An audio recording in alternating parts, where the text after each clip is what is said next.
करके वो अपने इमोशंस को शेयर नहीं कर पाता, उसको किसी बात पे रोना आ रहा है वो रो नहीं पाता, उसको किसी बात पे गुस्सा आ रहा है वो बिल्कुल नम हो जाता है, वो अपने आप को होल्ड करके रखता है अपने इमोशंस को।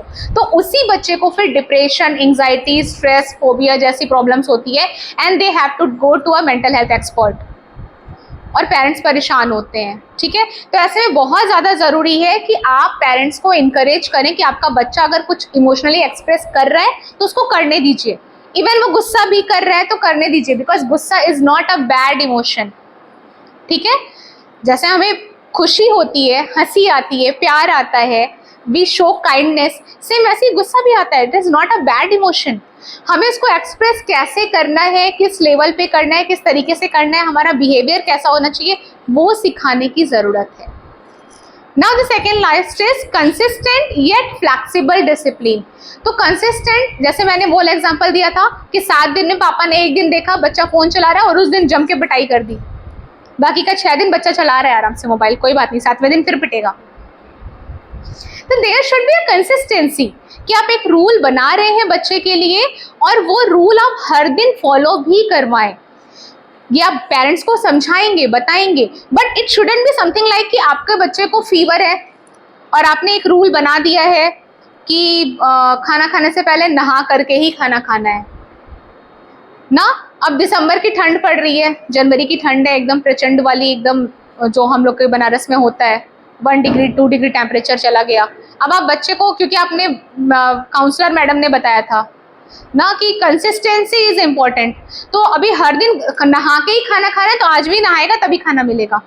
Such kind of consistency is not required ना, so there should be a flexibility in such kind of disciplinaries issues. And the last one is address parental mental health if relevant।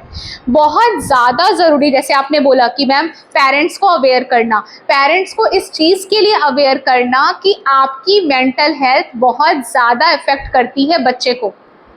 जो separation anxiety वाला case मैं आपको बता रही थी, जहाँ से वेस्ट बंगाल से वो पेरेंट्स मेरे पास आए थे, that mother was so much insecure, वो बहुत ज़्यादा डरी हुई थी, वो बहुत ज़्यादा रो रही थी क्योंकि उनको थोड़े दिन के लिए यहाँ पर बनारस शिफ्ट होना पड़ा था और वो क्योंकि खुद को एडजस्ट नहीं कर पा रही थी बनारस के माहौल के साथ।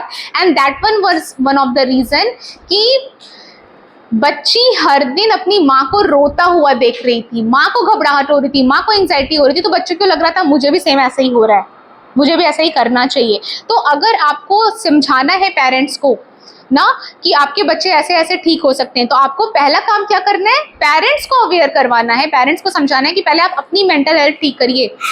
आपको अगर ओवर स्ट्रेस हो रहा है, अगर आप ओवर थिंकिंग कर रहे हैं, पहले उसको रोकिए, right.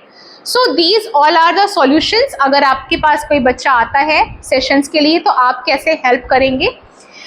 Now at the end of today's class, जैसे मैंने बोला कि गेम इज मस्ट, बिकॉज बच्चों की बात कर रहे हैं तो गेम तो ज़रूर होना चाहिए। So I will take only 2 minutes more और हम लोग ग्रुप में ये काम कर सकते हैं, ये गेम खेल सकते हैं। अच्छा चलो, कॉपी और पेन तो सभी लोग लेकर के बैठे ही हो, ठीक है। So I am going to divide 5 groups here. I will try my best कि हर ग्रुप में आप 6-7 लोग हों, ठीक है। अभी आपको करना क्या क्या है, प्लीज अपने कॉपी पे वो नोट डाउन कर लीजिए।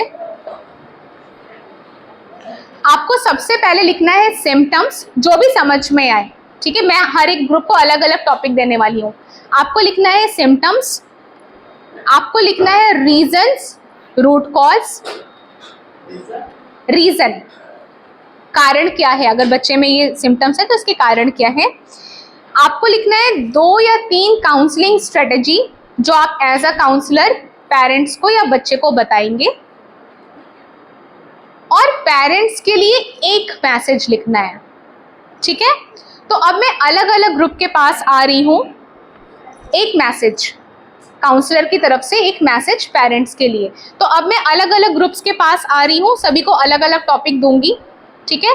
उसी टॉपिक पे बेस्ड आपको ये symptoms, root cause, counselling strategies और पेरेंटिंग मैसेज लिखना है। रेडी?